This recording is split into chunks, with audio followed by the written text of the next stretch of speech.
மனுஷனுடைய சரீரத்தின் அவயவங்கள் எடுத்துங்க, மூளை மாதிரி இதை எடுத்துங்க.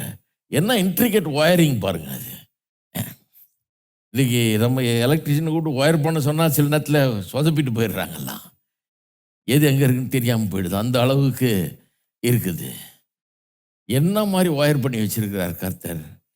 அது போக வேண்டிய இடத்துக்கு போகுது. உணர்ச்சிகள்லாம் எல்லாம் அது மூளை எல்லாத்தோடு கனெக்டடாக இருக்குது. அப்படியே அந்த மாதிரி பர்ஃபெக்ட் ஒயரிங் பாருங்க. எல்லா சரீர அவயவங்களும் ஒன்றாய் சேர்ந்து வேலை செய்கிறது.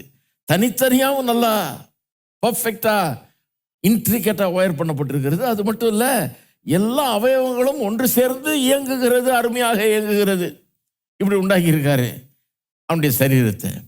சரீரத்தை பார்க்கும்போது ஆன் த ஒன் ஹேண்ட், ஒரு பக்கம் பார்க்கும்போது பர்ஃபெக்டாக இருக்குது, பியூட்டிஃபுல்லாக இயங்குது, அருமையாக அது வேலை செய்யுது. அதான் சங்கீதக்காரன் சொல்கிறோம், ஆச்சரிய அதிசயமாய் நாம் உண்டாக்கப்பட்டிருக்கிறோம். ஃபியர்ஃபுல்லி அண்ட் ஒண்டர்ஃபுல்லி மேட் ஆங்கிலத்தில் வருது. பார்த்தாலே பயப்படுற அளவுக்கு வருது. கையெடுத்து ஆண்டவரை கும்பிடணும் போல இருக்குது. உண்டாக்குனவர் எவ்வளோ பெரியவராக இருந்திருப்பார், எப்பேற்பட்டவராக இருப்பார் அப்படின்னு எவனும் கையெடுத்து கும்பிடுற அளவுக்கு அற்புதமான படைப்பாக மனுஷனை உண்டாக்கி இருக்கிறார். நீங்கள்லாம் எல்லாம் வந்துடுச்சு பாருங்கள். இப்போ யூடியூப்பில் போனீங்கன்னா பிரெயின் எல்லாத்தையும் தனித்தனியாக பார்த்துடலாம். நீங்கள் எல்லாம் எப்படி வேலை செய்யுதுன்னு ஆச்சரியமாக இருக்குது. பார்த்தா பெர்ஃபெக்ஷனை பார்க்குறோம் ஒரு சைடில். ஆனால் இந்த விழுந்து போகிற உலகத்தில் இன்னொரு பக்கம் பற்றியும் பார்க்குறோம். மனுஷனை முதல்ல உண்டாக்கும் போது பார்த்தாலே இவன் தான் ராஜா, இவன் தான் எல்லாத்தையும் ஆளுகிறன்னு சொல்கிற அளவுக்கு அவ்வளோ நேர்த்தியாக உண்டாக்கியிருப்பார்னு சொன்னேன். மகிமை பொருந்தி ஒன்றா உண்டாக்கியிருப்பார்னு சொன்னேன். அப்புறம் பாவம் எல்லாத்தையும் கடிச்சு அவனுக்கு ஒரு வீழ்ச்சியை உண்டு பண்ணி தேவனுடைய சாயலில் உண்டாக்கப்பட்ட அந்த மனுஷனுடைய சாயல் குலைக்கப்பட்டு பல விதங்களில் அது பாதிக்கப்பட்டு இன்றைக்கு மகிமை குறைந்தவனாக காணப்படுகிறான்.